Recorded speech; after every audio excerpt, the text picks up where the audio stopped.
नमस्कार दोस्तों, स्वागत है आपका एक नए वीडियो में जिसमें हम बहुत सारे चीज़ जानेंगे। इस वीडियो के अंदर हम ये जानेंगे कि कोशिका के भीतर श्वसन केंद्र कहाँ होता है, आँखों की दूरदृष्टि की बीमारी का कारण क्या होता है, जीवन रक्षक हार्मोन किस ग्रंथि से निकलता है और ब्लड प्रेशर कौन नियंत्रित करता है हमारे शरीर में, और जब कोई इंसान बूढ़ा हो जाता है तो उसका ब्लड प्रेशर घटता है या बढ़ता है, और कौन ऐसा विटामिन है जिसके कारण मसूड़े में रक्त आता है और दांत हिलने लगता है, सबसे अधिक आयरन किस में पाया जाता है। तो ऐसे ही और बहुत सारे इंटरेस्टिंग क्वेश्चन देखने वाले हैं। तो चलिए देखते हैं पहला क्वेश्चन। अमरत्व का गुण पाया जाता है। अमरत्व का मतलब होता है जो अमर हो, कभी ना मरे, उसे बोलते हैं अमरत्व। तो इसका गुण पाया जाता है हाइड्रा में। ठीक है, इस ऑप्शन के अनुसार मैंने हाइड्रा बोला है। और हाइड्रा के बारे में थोड़ा सा जानकारी दे दूं कि हाइड्रा जो है उसमें जो है वो मुकुलन द्वारा वो एक से अनेक हो जाते हैं। जैसे इंसानों के तरह नहीं होते हैं, इनको दूसरे हाइड्रा की जरूरत नहीं पड़ती है, ये एक से अनेक मुकुलन द्वारा होते हैं। ठीक है, चलिए देखते हैं अगला क्वेश्चन। पावो क्रिस्टेशन किसका वैज्ञानिक नाम है?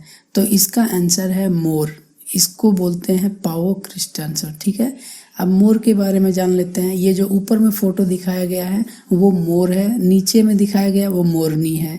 तो मतलब है कि मोर ज़्यादा सुंदर होता है, मोरनी थोड़ी कम सुंदर होती है। इसकी लगभग 20 से लेकर 30 वर्ष का उम्र होता है और ये भारत में सबसे ज़्यादा हरियाणा, राजस्थान, गुजरात, वृंदावन और तमिलनाडु में पाया जाता है।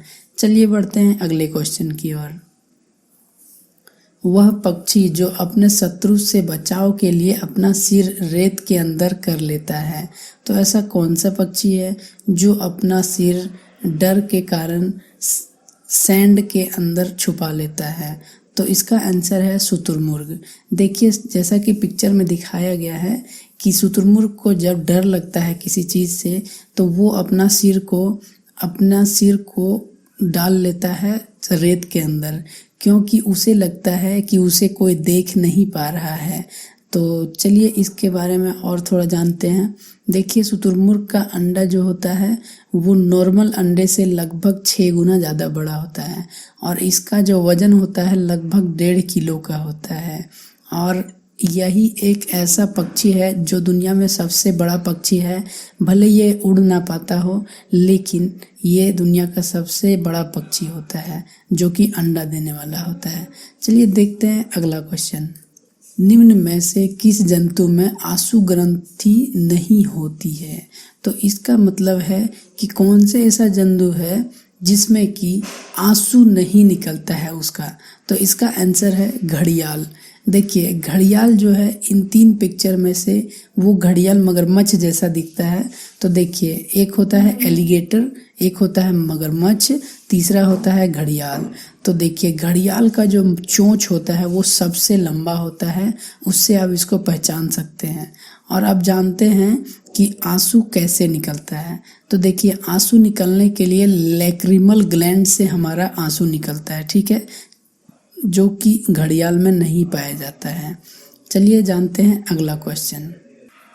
सबसे विषैली मछली है, मतलब बोला जा रहा है कि सबसे विषैला मछली कौन है जो कि विष निकालता है और वो किसी को भी मार सकता है?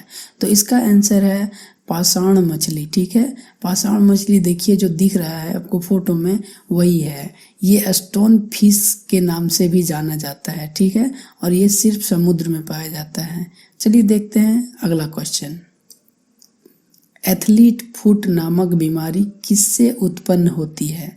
तो इसका आंसर है कवक से होता है। देखिए, ये पिक्चर में दिखाया जा रहा है कि एथलीट फुट बीमारी जो होता है उसमें हमारे पैर का जो होता है वो चमड़ा धीरे धीरे छूटने लगता है। ठीक है, और पैर में मतलब ये दाद हो जाता है, त्वचा छूटने लगती है और इसमें खुजली भी होता है। ठीक है, चलिए जानते हैं अगला क्वेश्चन।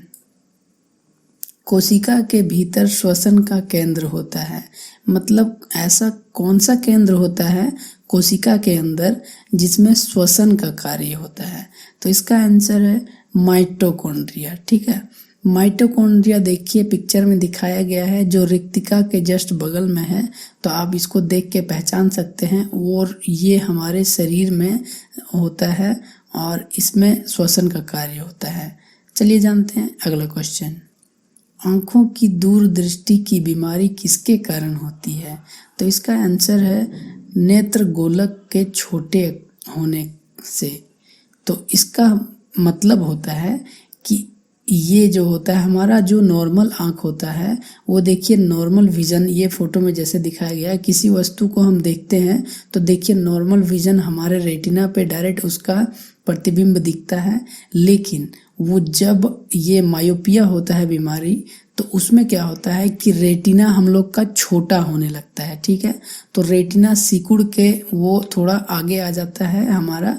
इसके बाद क्या होता है कि उसका प्रतिबिंब जहाँ बनना चाहिए उससे और पीछे बनता है। ठीक है, तो उसके कारण हमें नहीं दिखने लगता है। लेकिन ये हमारा करेक्शन कर सकते हैं इसको कौन सा लेंस से?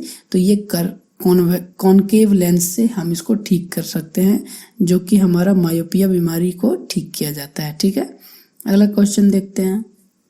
सबसे अधिक आयरन किस में पाया जाता है? तो इसका आंसर है हरी पत्तीदार सब्जियां, मतलब हरे सब्जियां जितनी होती हैं या फिर जिसमें पत्ता होता है, वो सब खाने से हमें सबसे ज़्यादा आयरन मिलता है। ठीक है, तो सबसे ज़्यादा दुनिया में अगर किसी चीज़ में आयरन मिलता है तो वो है पालक की सब्जी। ठीक है, पालक का जो साग होता है उसका 100 ग्राम पालक में 2.72 ग्राम आयरन मिलता है। ठीक है, और भी अलग अलग चीज़ आप खा सकते हैं, जैसे कि पिक्चर में दिखाया गया है। इसको पॉज कीजिए और एक एक करके पहचानिए, और आप कमेंट में बताइए कि आपने सही पहचाना है या गलत पहचाना है। सबका नाम आपको कमेंट में लिखना है। चलिए बढ़ते हैं अगले क्वेश्चन की ओर। निम्नलिखित में से किस विटामिन की कमी के कारण मसूड़े में रक्त आता है और दांत हिलने लगते हैं? जी हाँ, ये देखिए बुढ़ापे में ज़्यादातर यही होता है कि बुढ़ापे में सबका दांत हिलने लगता है, और दांत के मसूड़े जो होते हैं उसमें भी ब्लड आने लगता है। तो ये किसके कारण होता है? तो ये विटामिन सी के कारण होता है। तो विटामिन सी की कमी के कारण होता है। तो आप विटामिन सी को ज़रूर लें, और उसके फ़ायदे मैं बताता हूँ। इसमें एंजाइम का असर घटता है, रोगों से लड़ने की क्षमता बढ़ती है, ब्लड प्रेशर कंट्रोल होता है, स्ट्रोक का खतरा कम होता है, मतलब जो ये आपका दिल का जो धड़कन होता है वो आपका दिल की बीमारी को कम करता है। ठीक है, धूप में स्किन डैमेज होने से बचाता है। तो आप जानते हैं किस ऐसे कौन कौन से खाद्य पदार्थ हैं जिसमें विटामिन सी सबसे ज़्यादा पाया जाता है? तो आप नींबू खा सकते हैं, पालक खा सकते हैं।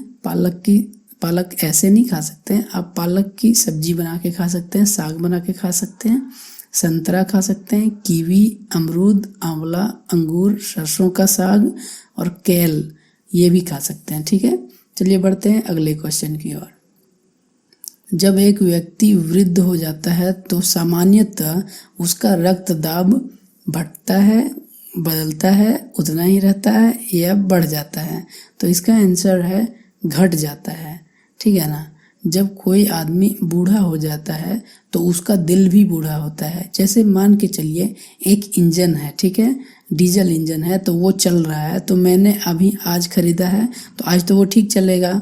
लेकिन अगर उसको हम 20 साल बाद तक चलाते रहेंगे डेली, तो क्या होगा? वो तो खराब होगा ही। तो उसी तरह क्या होता है कि हमारा जो दिल होता है वो भी काम करते करते करते करते थक जाता है, तो जिसके कारण ब्लड प्रेशर धीरे धीरे घट जाता है। ठीक है, तो अब जानते हैं कि ब्लड प्रेशर नॉर्मल आदमी का कितना होना चाहिए।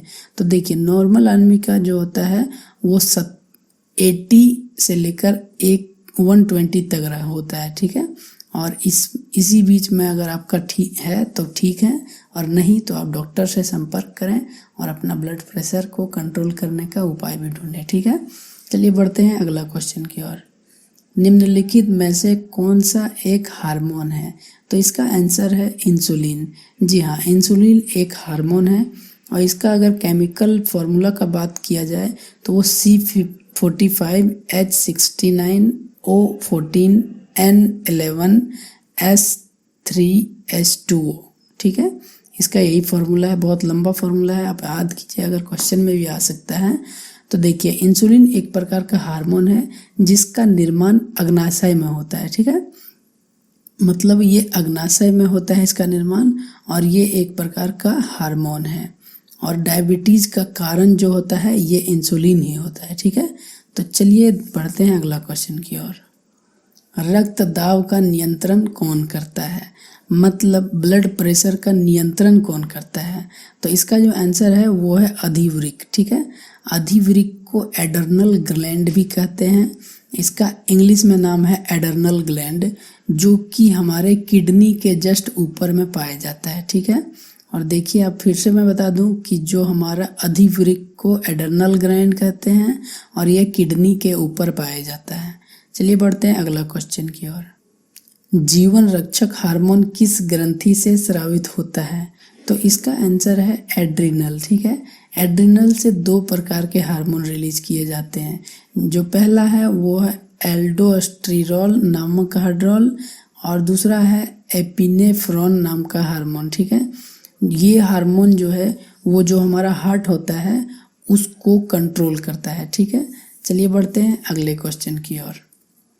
कौन सा हार्मोन लड़ो उड़ो हार्मोन कहलाता है?